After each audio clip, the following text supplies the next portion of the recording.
para defender el resultado electoral a favor de Otilio Ulate, al ganar la guerra civil interna, decide quedarse él en el poder, dándole un golpe de Estado a Otilio Ulate de breve tiempo. El 1 de mayo de 1948 le impone a Otilio Ulate lo que se llama el Pacto Ulate-Figueres, con el cual le dice que él se va a quedar gobernando 2 años o hasta un máximo de 2 años y que le va a entregar el poder después.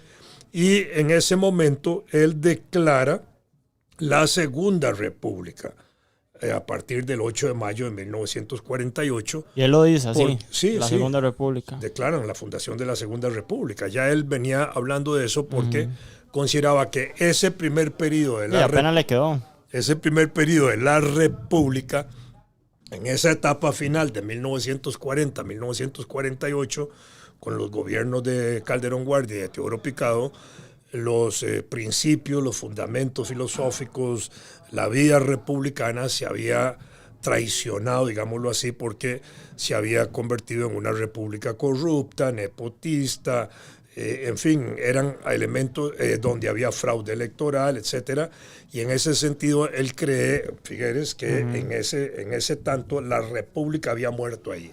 Por eso él está fundando un nuevo periodo que se va a llamar Segunda República, que es el periodo que hemos vivido nosotros. Sin embargo, en la historia corriente, en la historia educativa del país, en la forma como nos educan a nosotros, no nos educan como hijos de la Segunda República, ni como miembros de la Segunda República, ni como ciudadanos de la Segunda República, sino que es un continuo. Seguimos siendo costarricenses a partir de la guerra civil, sin meter, digamos, esa cuña de la Segunda República. En otros países... Tampoco se celebra así, como la fundación de la... No se celebra en realidad ninguna de las dos, digamos. No, porque habría que celebrarlo los 8 de mayo. Pero el punto está en que en otros países la constitución de Primera, Segunda, Tercera, Cuarta y Quinta República, como está el caso de Quinta República en Venezuela, Quinta República en Francia, etcétera, esos elementos son fuertemente constitutivos y la gente los asume como parte de su identidad nacional para el periodo que les toca vivir. En Venezuela, la gente de la Quinta República, desde 1999 hasta ahora, se siente como miembros de la Quinta República, y los de la Cuarta, desde 1958 hasta 1999. Y ahí para atrás, y la Primera República en los días de la Independencia, etcétera. Entonces la gente se mete dentro de conceptos valorativos, justificativos, históricos, que le dan contenido a la vida ciudadana durante esos periodos, ¿verdad? Entonces, en este momento, por ejemplo, en la lucha política que hay en Venezuela, por poner un ejemplo, para mí, si yo fuera un venezolano opositor al régimen de Maduro, yo estaría tratando de construir una coalición política que hablara de la Sexta República. ¿Para qué? Para mandar una señal político-electoral de que la Quinta República de Chávez y de Maduro ya se acabó, y que hay que construir una sexta, ¿me explico? Sí. Bueno, ese tipo de cosas son las que funcionan en otros países que aquí no funcionan. Nosotros aquí, la Segunda República. Allá por 1990 se empezó a hablar por un libro que publicó Ángel Ruiz, un profesor de matemáticas aquí de la UCR, que se llamó La Tercera República, donde él trataba de demostrar que los fundamentos de la Segunda República del 48 hasta ese momento estaban superados en muchos aspectos y que había que avanzar hacia una Tercera República. En la elección de 1998, José Miguel Corrales, el candidato de Liberación Nacional, habló.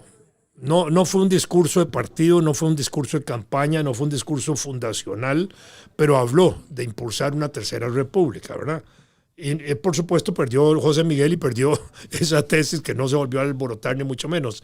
Y todavía yo he oído, ya en este siglo, en estos últimos 20 años, gente que habla de la Cuarta República, no hemos ni fundado la Tercera.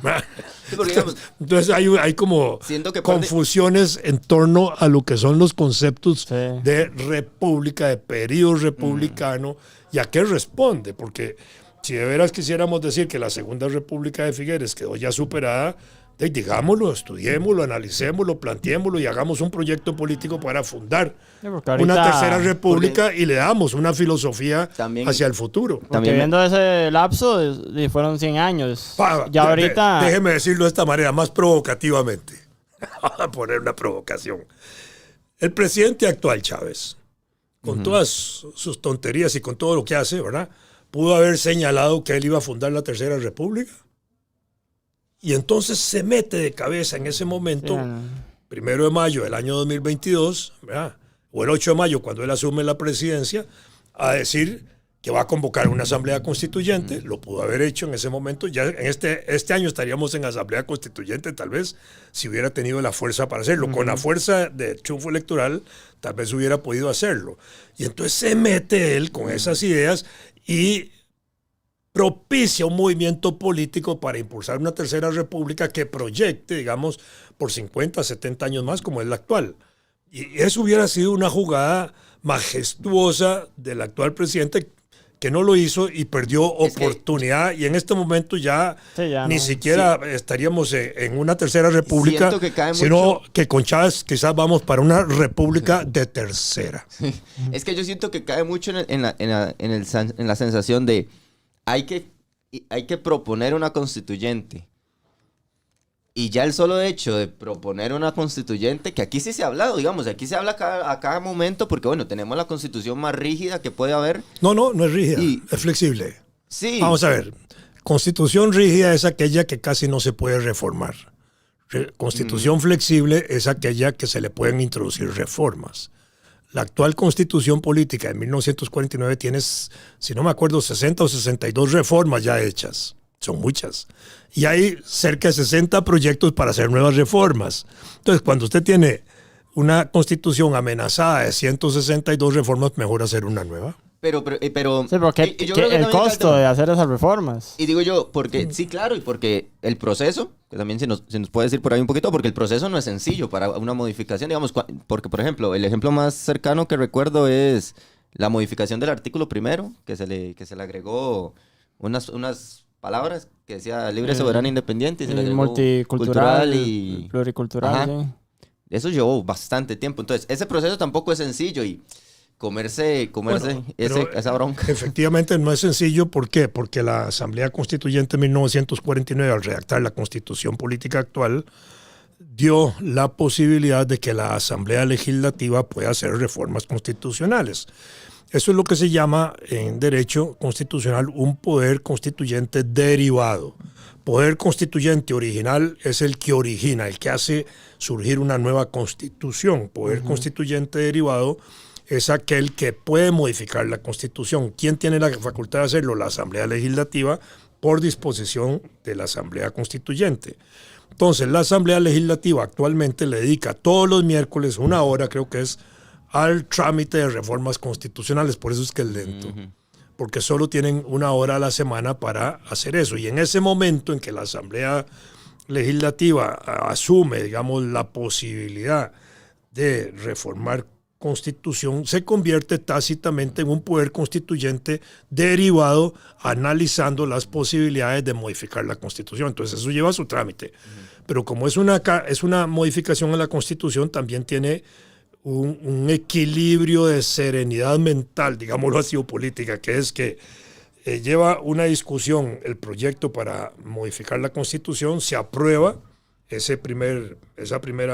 en un proceso después de analizarlo varios meses, si usted quiere, el proyecto, pero se aprueba la modificación y después tiene que transcurrir 1 año para volver a darle aprobación a eso, para que durante ese año los diputados serenamente hayan pensado si es conveniente o no es conveniente hacer la modificación que habían acordado. Si lo siguen, entonces lo aprueban y ya pasa. Entonces por eso es que se vuelve lento. Pero si hay una convocatoria de una asamblea constituyente, no. Sí, ¿por qué? Completo, digamos. Exactamente, porque la asamblea constituyente se convoca de tal periodo a tal periodo, de enero a diciembre, y en ese plazo tienen que redactar la constitución a tiempo completo.